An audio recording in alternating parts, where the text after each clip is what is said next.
사랑하는 우리 성도님들 모두 건강히 잘 지내고 계십니까?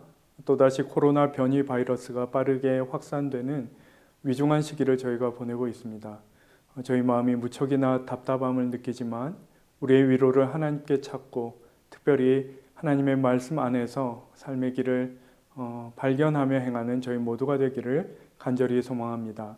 저희가 오늘 함께 받는 하나님의 말씀은 사사기 21장 13절에서 25절의 말씀입니다. 온 회중이 림몬 바위에 있는 베냐민 자손에게 사람을 보내어 평화를 공포하게 하였더니 그때 베냐민이 돌아온지라. 이에 이스라엘 사람이 야베스 길랏 여자들 중에서 살려둔 여자들을 그들에게 주었으나 아직도 부족하므로 백성들이 베냐민을 위하여 뉘우쳤으니 이는 여호와께서 이스라엘 지파들 중에 한 지파가 빠지게 하셨음이더라. 회중의 장로들이 이르되 베냐민의 여인이 다 멸절되었으니 이제 그 남은 자들에게 어떻게 하여야 아내를 얻게 할까 하고 또 이르되 베냐민 중 도망하여 살아남은 자에게 마땅히 기업이 있어야 하리니 그리하면 이스라엘 중에 한 지파가 사라짐이 없으리라.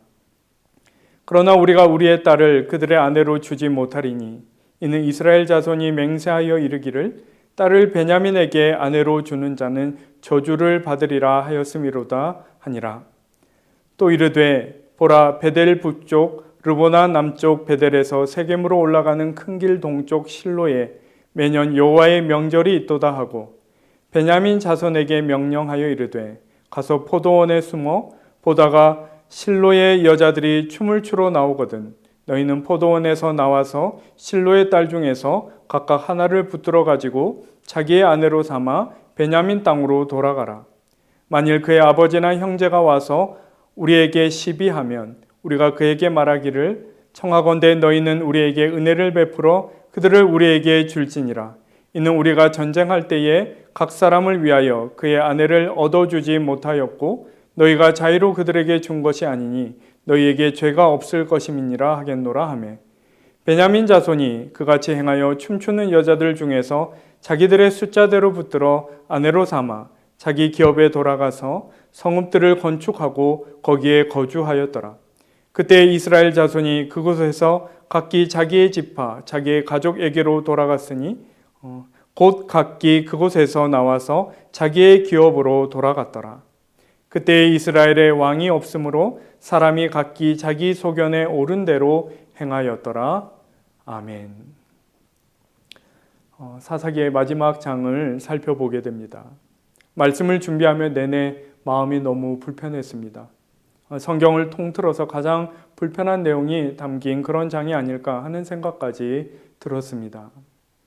베냐민 지파에 속한 기브아의 불량배들이 이스라엘 가운데서 있어서는 안 될 만행을 저질러서 이 일이 시작되었더랬습니다. 그럼에도 불구하고 이스라엘 지파 중에 하나가 멸절하는 것은 있어서는 안 될 일이었기 때문에 백성의 장로들이 나서서 상황을 수습하기로 했던 것입니다.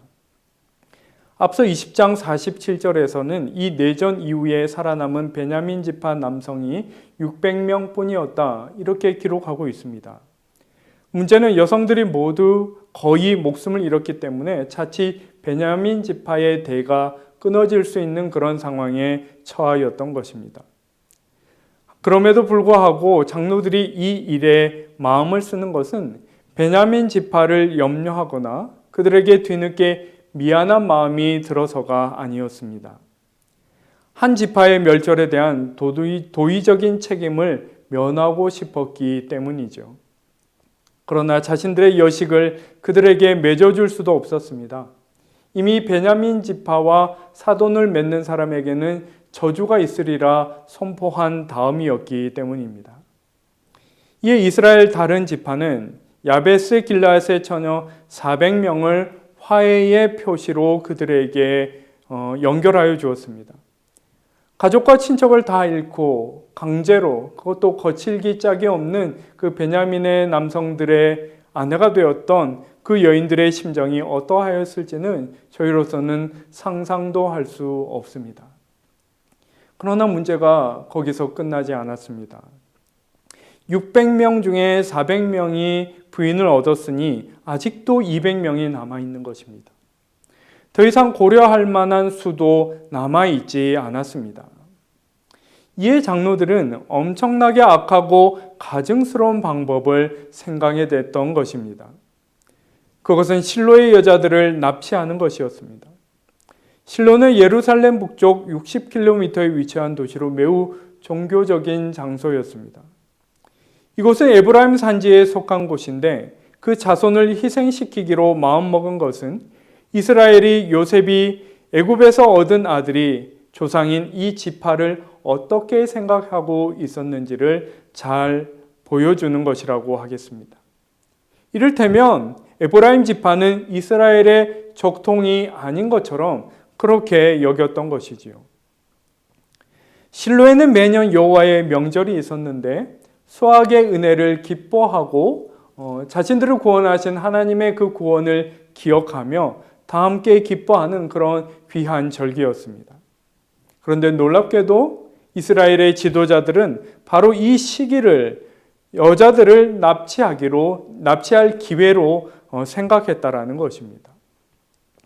20절부터 보시면 이들은 자신들이 가진 지식을 이용해 베냐민 지파에게 구체적인 실행 계획까지 전달하였는데 먼저 포도원에 숨어 있다가 여인들이 춤을 추며 명절 행렬로 지나갈 때에 거기서 나와서 한 사람씩 붙들어라 이렇게 가르쳐 주었던 것입니다.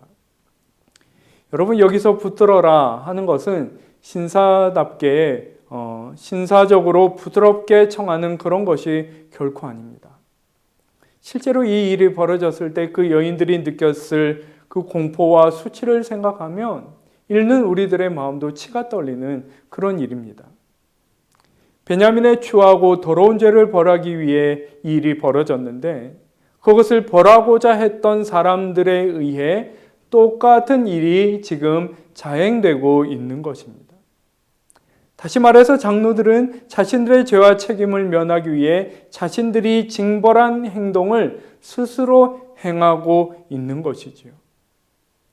그리고 실로의 여인들의 가족들이 항의할 때 대답할 말까지 일러주기를 22절을 보시면 우리가 전쟁할 때 각 사람을 위하여 그의 아내를 얻어주지 못하였고 저희가 자의로 그들에게 준 것이 아니니 너희에게 죄가 없을 것이니라 이렇게 말하였습니다. 이 말의 의미인즉슨 이것은 어떻게든 베냐민 지파에게 아내를 맺어주어 이스라엘의 지파 하나가 사라지는 그 일을 막아야 할 것인데 우리가 우리 딸을 맺어주어서는 우리에게 저주가 임할 것임에 너희가 만약 우리의 청을 수락해서 그렇게 한다면 너희는 자의로 한 것이 아니니 너희도 저주받을 일이 없고 이 상황이 원만하게 해결되지 않겠느냐 지금 이렇게 말하는 것이죠. 여러분 그런데 이것이 이 에브라임 지파 사람들 입장에서 가당키나 한 말이겠습니까? 전쟁의 논리, 야만의 논리인 것이죠. 여인들의 입장, 그들의 고통에 대하여서는 일말의 고려도 하고 있지 않는 것을 우리가 볼 수 있습니다. 생명을 귀히 여기는 의식이라고는 찾아볼 수 없는 것이지요. 그리고 마침내 이 악한 계획이 그대로 결행되고 사사기의 마지막 구절은 이 시대의 영적 상태를 진단하는 그 유명한 구절, 그때에 이스라엘에 왕이 없으므로 사람이 각기 자기의 소견에 옳은 대로 행하였다는 말씀으로 끝맺고 있습니다.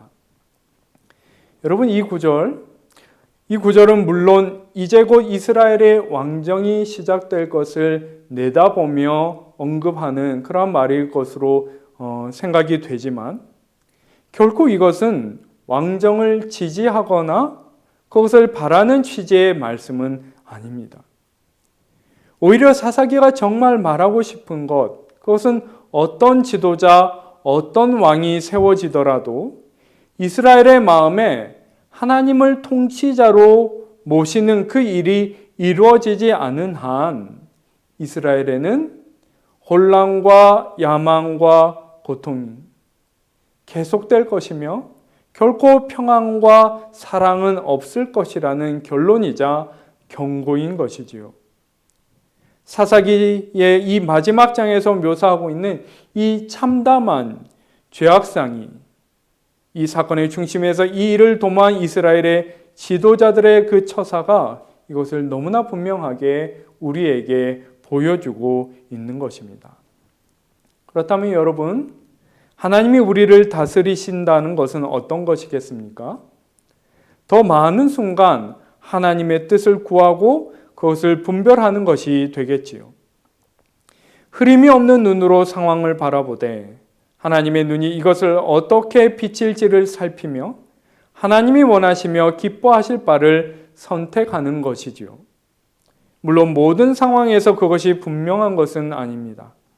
오히려 하나님의 뜻을 분별하기가 까다롭고 모호한 상황이 우리의 삶에는 더 많지요. 그러나 그러한 순간에도 묻고 구하며 선택하고 행해야 합니다. 나의 분별이 잘못된 것으로 이후에 드러난다 할지라도 그때에는 또다시 하나님의 뜻, 하나님의 기뻐하신 바를 묻고 구하며 선택하고 행할 때 우리의 심령과 삶에 하나님의 다스리심이 갈수록 분명해지고 더 많은 것을 인도함 받게 되는 것이지요. 이런 면에서 하나님의 말씀이 성경을 통해 우리에게 주어진 것이 얼마나 큰 은혜요 혜택인지를 다시금 생각하게 되는 것입니다. 매일 새벽 우리에게 주어지는 이 말씀, 또 성경 통독을 통해 읽어가는 그 말씀을 통해 하나님의 뜻을 더욱 밝히 분별하며 그분의 다스리심 안에서 그분과 동행하는 저와 여러분 되기를 간절히 소망합니다. 기도드리겠습니다. 하나님 아버지, 사사기를 읽고 묵상하며 참으로 하나님 안에, 하나님의 백성 안에서 발견되는 그 무질서함과 하나님을 배역하는 그 뿌리 깊은 죄성의 그 실상을 저희가 목도하게 됩니다. 하나님, 참으로 성경이 영혼의 거울일진데 이 말씀이 우리 안에서 비춰내는 것을 정직하고 진실하게 돌아보는 저희들 되게 하여 주옵소서. 하나님, 참으로 주님께서 은혜를 더하여 주시어 주님을 더욱 사랑하고 주님의 뜻 행하기를 기뻐하는 저희들 되게 합니다. 안팎으로 어지러워 그것이 여의치 않은 상황처럼 여겨진다 할지라도 믿음 위에 믿음 더하여 주시사 진실한 마음으로 하나님의 뜻을 구하며 그 뜻에 순종하는 저희들 되게 하여 주옵소서. 주님, 언제고 이 상황이 이제 끝나가는 것처럼 이렇게 느꼈었는데 다시금 악화되는 이 상황 가운데 있습니다. 하나님, 저희를 긍휼히 여겨주시고 특별히 말씀의 빛을 밝히 비춰주셔서 우리가 이 어려움 중에도 길을 잃지 아니하고 주의 은혜가 우리를 붙드시며 인도하시는 그 길을 따라 삶의 길을 행할 수 있도록 우리 가운데 은혜 위에 은혜 더하여 주옵소서. 감사드리며 귀하신 예수 그리스도의 이름으로 기도하옵나이다. 아멘.